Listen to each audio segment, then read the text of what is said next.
성도 여러분 안녕하세요. 오늘은 렉티오 묵상 말씀 기억하기입니다.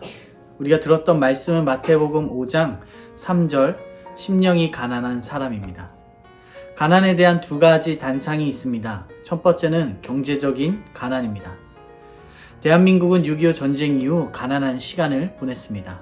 하지만 국민들의 노력으로 우리나라는 절대적인 가난을 벗어나게 되었습니다. 그러나 아직도 사회적 약자와 가난한 사람들이 존재합니다. 또 상대적인 가난이 존재하고 있습니다. 두 번째는 정신적인 빈곤함과 성숙하지 못한 인격의 가난입니다. 또 하나의 가난이며 새로운 형태의 가난입니다. 경제적인 것과는 상관이 없습니다.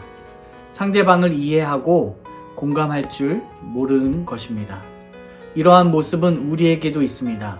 교회와 기독교인들이 아직도 사회적 질타를 받는 이유는 사회와 공감하지 못하고 분리된 삶을 살아가고 있습니다. 모든 것을 성취하고 성공했지만, 많은 것을 가졌지만 정신적인 빈곤함이 있습니다.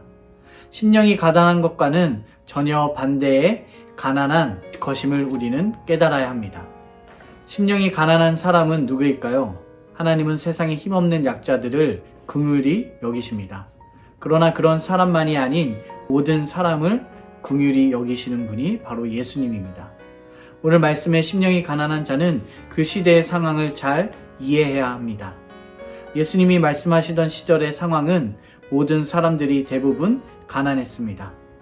매일 하루하루 먹고 사는 것을 고민하는 시대였습니다.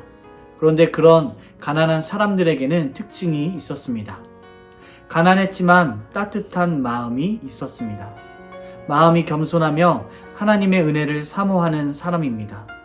하나님의 말씀을 듣고 두렵고 떨리는 마음을 가진 사람입니다.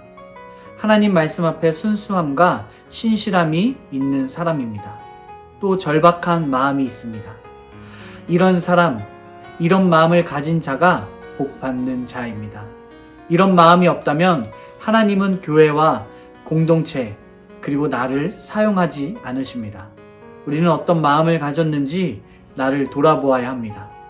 하나님의 은혜를 사모하며 불확실성과 고난을 이겨낼 때 그런 마음을 가진 사람을 통해 하나님의 일을 이루어 가실 것입니다.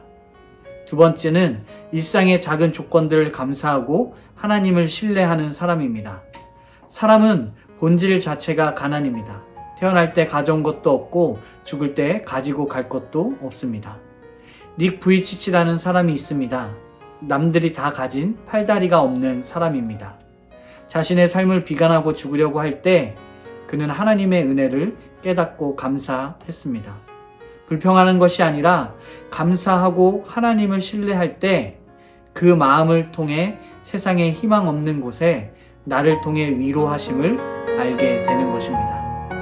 성도님은 가난한 심령을 소유한 사람입니까? 하나님 앞에서 진실한 가난한 마음을 소유한 자인지 돌아보고 주님께 나아가길 바랍니다. 심령이 가난한 사람은 복이 있습니다. 한 주간 동안 말씀을 기억하며 사는 성도님들이 되길 바랍니다.